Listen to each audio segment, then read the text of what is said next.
Greetings and salutations, all you beautiful individuals. It is another episode of League Unlock here. Mark with you guys, and it's been a minute since we did one of these. We had the full championship weekend, 3 titles on the line, 4 if you want to include the LCP, and we've got to begin with what was the absolute certified, it's in writing, it's notarized banger of the weekend, banger of the split. You can probably extend it to when you're talking KC versus G2 game 5. KC coming back from deficits in back-to-back games to even force this game 5, and that's why, even though G2 sitting there with the 7-8K lead based on what had happened previously in the series, you still didn't feel fully confident, and with good reason. You didn't feel confident in knowing that, again, the way that a game 5 is mostly played out and how tentative it could be, you could have seen that creeping through.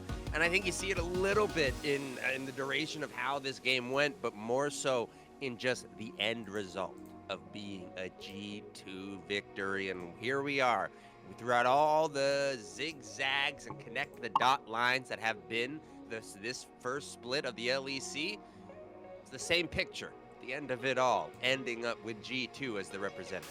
And even further, it's the same picture of Caps doing some heavy lifting in this game 5. Didn't see some Anivia pop off, but there were so many down to one individual mechanical play. That's how close a lot of these team fights were. Obviously, this 2v2 around Elder, where Yike is alive, so there's no jungler. And even though they get Elder, we have this double Zanya's play between him and Yahoo. And even the fight before that, he's flashing Aurora things, predicting movement.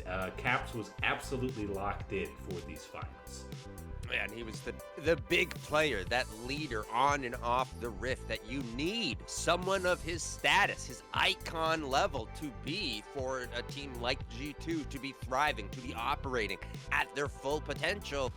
And that's what you got on the championship day, championship weekend. That was always going to be the importance for G2. I think there is obviously a more than viable path where people can talk about the LEC and you can talk about squads like KC, like Movistar Koi, and the way that they have improved and are getting stronger and stronger, being a thing that is pushing G2 to these extremes where you are able to go from being a 7th place team throughout this split to leveling up in playoffs and really showing that was the true indication of how your power level was in this region.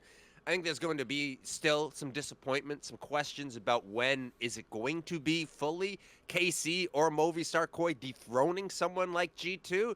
But with Caps delivering performances like this, with Skewmon, in the zone, I think you're not going to find a G2 slipping up to that degree in the LEC so far. Yeah, and listen, Han Sama had some great team fighting, especially in this Game 5 on the Kaisa as well. Broken Blade had a pretty solid playoff run, but them finishing 7th is already a sign that, okay, you can't just kind of float through the league like maybe you have in years past, and with such a heavily contested final series. Again, KC nearly reverse sweeping G2, which I'm pretty positive has never happened to them in a definitely finals, let alone playoff series, but you saw the raw emotion on the guys after winning that series, and obviously when it's in dramatic fashion like that, it's hard not to be. But this is a team that's winning well more often than not in the LEC, and still it's the same 5 still having that motivation and passion, which is the biggest difference between some teams that are dominant.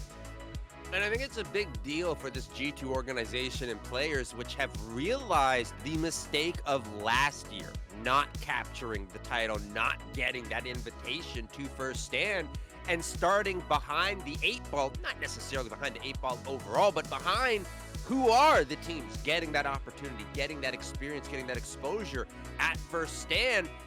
That was something you were accustomed to as G2, a tough lesson that your international attendance is not a guarantee, even in a region like the LEC with rising teams like KC and Movistar Koi. So good for G2 getting it closed up, getting this spot and getting this opportunity to keep this momentum, keep this trajectory for them on the year. I think is going to be something that I want to keep track and revisit as we're looking through Split 2 and moving towards summer as well. And this new, 3 split format, 3 different international events, you should be happy, be positive about the growth that we got, especially in playoffs, from those 2 other squads you mentioned in MKOI and KC, because it still does feel inevitable that they're going to take one of these titles, push G2 off that throne, and, hopefully have 3 actually good teams that you're happy to send when Worlds does roll around at the end of the year for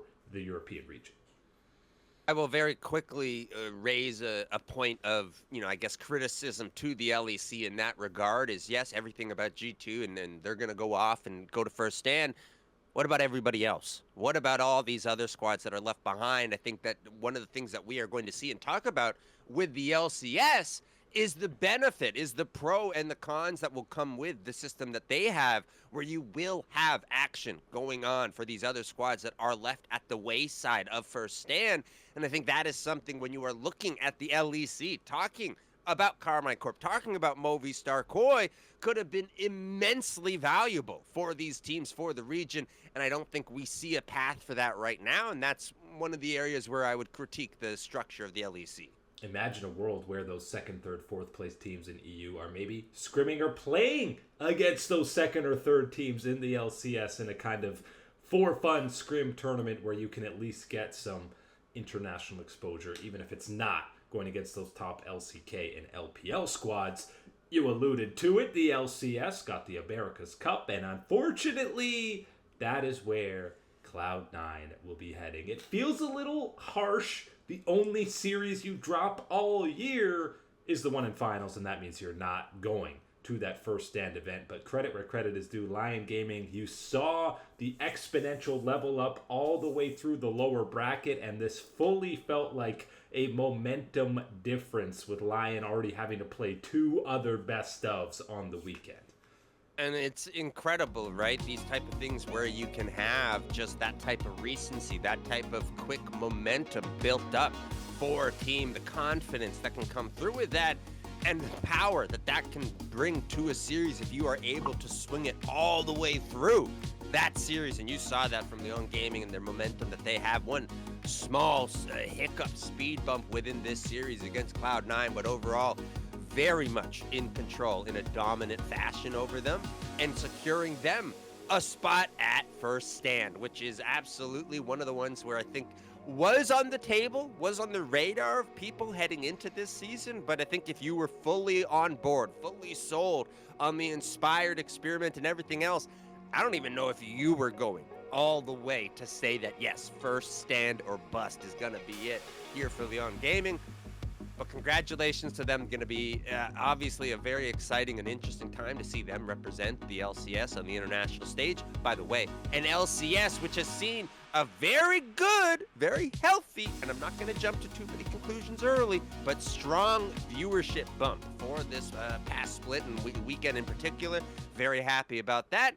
And as well, disappointed, but still happy there is an avenue. There are paths. There are going to be chances for improvement and redemption for Cloud9 in that short term of having the America's Cup instead of going to first stand. Yeah, and again, viewership higher than any other domestic split that we got in all of 2025. And really, that's with the playoff bracket that the finals were a competitive, contested one, but we had a lot of 3-0s where the series weren't particularly close. So to still have pretty decent viewership numbers, LCS rebrand looking good so far. But back to Lyon Gaming, because this series was more, I don't want to say standard, but less spicy picks, especially you're not getting all these Dokla counter picks. We don't have a Varus, we don't have a Vayne, an Irelia on that top side. Zehen was really the only off-meta, and Zehen's not an off-meta pick at all. And Dokla was good in both those different roles, being weak side or that counter pick carry. Yeah, and I think, again, what you have seen, the strengths of this Lyon Gaming team are things that you want to see checked against what is going to be that international level, what is going to be that test for the LCS when you are talking about players like Berserker down in the bottom lane, seeing how he can stack up and whether he has rebounded to being that top option in the LCS, which is that representative, it's one feather in your cap and back in that regard, but now you got to perform on the international stage. Again, looking at Inspired, where we know this is the make or breaks for him on rosters and understanding whether he is in that full buy-in mode is your production, is your chance of contention at these type of things. And then as well, Dokla, someone that I think has been more solid than the past or previous iterations of himself on that international stage, been more stable. So going to have to keep track of these things as Lyon Gaming will get their opportunity at first stand. And I know Inspired picked up MVP for these finals, but really, I mean, I'd want to highlight everybody else on this roster for the playoff run as a whole, and first and foremost with your boy Saint in that mid lane, because this guy was the biggest liability for the first few series of this year. He was getting gapped, mismatched in pretty much every matchup that Lyon had, and absolutely outmatched APA on the day. Even on the keyboard, type in some easy GG after games. It's rare for a guy to maybe get an APA's head with the all chat, but Saint did it on the day in his second language, no less. Yeah, and I was going to say, you better be giving a shout-out to Saint out of all the guys. Because, yes, you can give shout-outs to the other members, talk about them, and just as I did prior, looking at first stand and what's ahead of them. But when you are looking at what we just saw this weekend, the level up in performance from Saint and how you were able to rely on him as this Lyon's gaming team, that is a different level for him. And for him to be able to access that this weekend when it all really did matter as much as it did for Lyon Gaming, big props to him and for showing up and delivering those type of performances for the squad.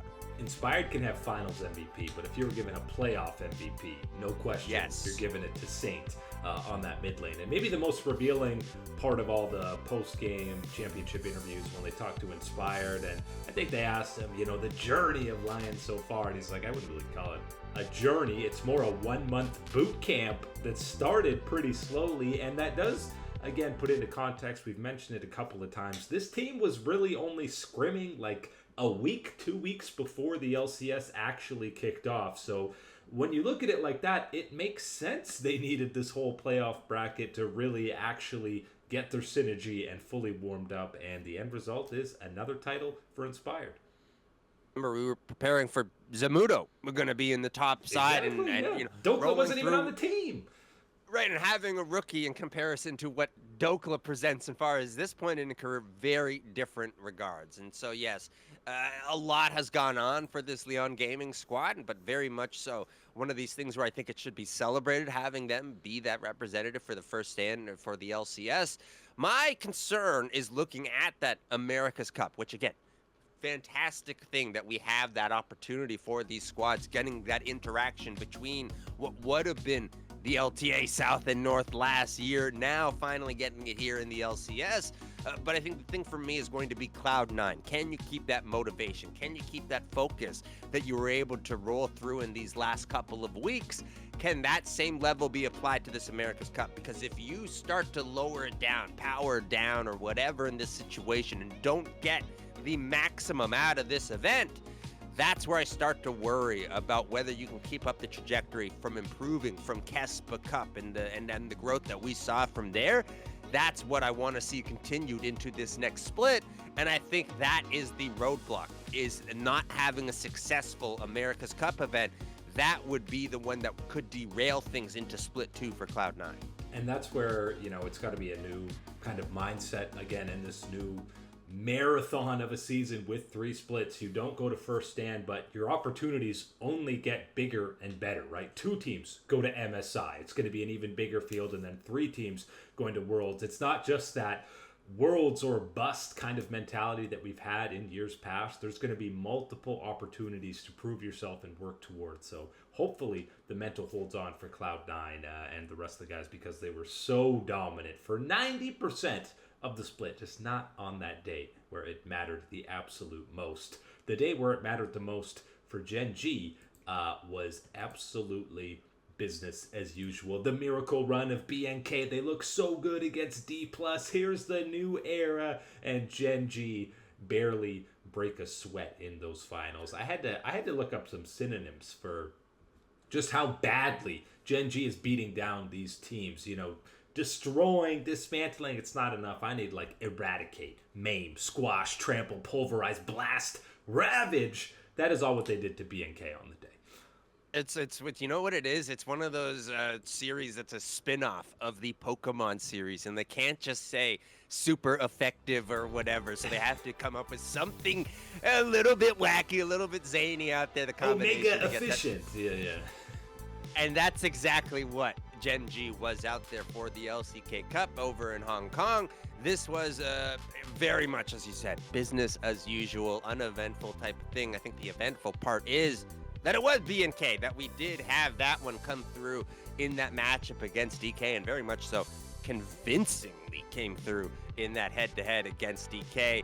So a little bit of an underwhelming egg as a whole when you look at what went down in Hong Kong, and I think part of that is played into not having T1 be there as much as they are as a figure in the LCK, but still should have been more than enough firepower with BNK and DK. Unfortunately, that match doesn't really deliver to any type of degree, and more so a disappointment on the DK side.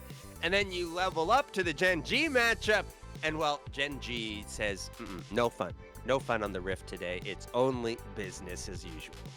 Yeah, I mean, now you're looking at the playoffs. They were 9-2 overall, and you combine that with the regular season for a nice 20-2 overall record here in the LCK Cup as they go to first stand for the first time. Remember, it's only the second ever event here, so they'll be looking to add a new trophy to the case, and I think most other regions teams probably watch these finals and are going, yikes, I hope we can make it to finals, because that should probably be most teams' main goals for this one, because nobody's beating GenG right now.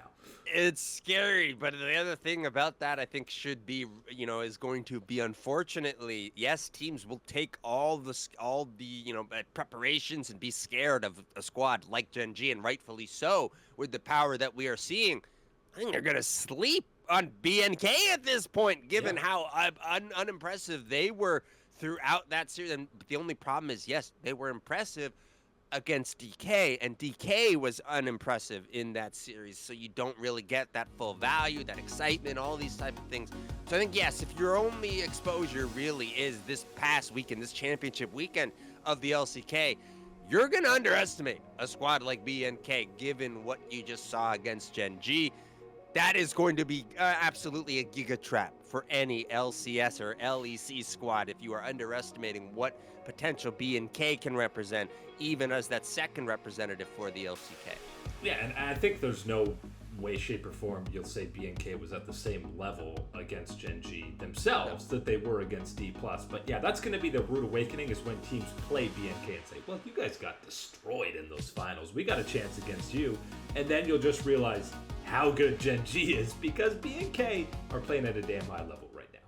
Yeah, but the only thing I will say and kind of issue out is that challenge for BNK specifically is going to be my guy Diable down in the bottom lane. You cannot have any inconsistencies, which we did see, especially this past weekend, mainly flashing into Nico ults, Very much so not it when you're looking at the GenG series. So that's going to be, I think, one of the things that could be an Achilles heel of a squad like BNK, where you aren't bringing that LCK power and prestige to the Rift. If someone like Diable, that key important part, that star and rising in the bottom lane, is a bit inconsistent, isn't always on that sharpest of edges, that's a spot where I think these LCS teams, LEC, could find a way to capitalize on BNK. We're not obviously fully through playoffs yet in the LPL, not even close. We've already had, ALs down in losers, which is a bit of a surprise. We're going to have JDG versus BLG in those winners finals. But most recently, we had one of the most insane full solo queue 1v9 losses out of your boy Creme in Game 5 against Weibo. Finished the game with a 7.7k individual gold lead in a loss. He did over 71 3,000 damage. That is 10,000 more than the rest of his team combined, and they lost the game. Only LPL is the only region that Right. things like that can happen. And yes, you can bring up the KT Roaster Coaster or some of the fiestas that we experience in the West. And yes, I'll say the West. The LEC is an excuse from fiestas at times. Nothing is going to compare, I think, into the early part of this season as bad as this one is in the LPL. This is one of those ones where, again, maybe you could talk about it where it's just all that, economy, all that power is mainly in Creme, sure, but it's still more than enough that it's got to be something to count for it. No, not enough. Smolder Not of enough all in the tank. champions, Which I think a lot of people can, unfortunately, I think we'll find some satisfaction from seeing a Smolder be at that level and still fail in one of those angles. It's got to be some payback for some other games where we've seen that 200 years of tech work the other way. It's painful for him, especially because it's an elimination game 5. So Top Yes. Esports, yet another first stand squad from last year that will not be returning. Not that anyone was expecting Top Esports to be doing that anyways. But as that playoff gauntlet goes on, we just had IG surviving against NIP, and they get the hard shift level up, going from NIP to a surprise anyone's legend in the next one. What's the percentage chance of IG getting an upset? Can we get a full 1%? I'll give you the full 1%. I'll give you the full 1% if it is a repeat, right? If you are getting the IG that you had against NIP, which, yes, I understand it's NIP, but I think overall relatively cohesive and good stuff going on from the game plan on Summoner's Rift for IG.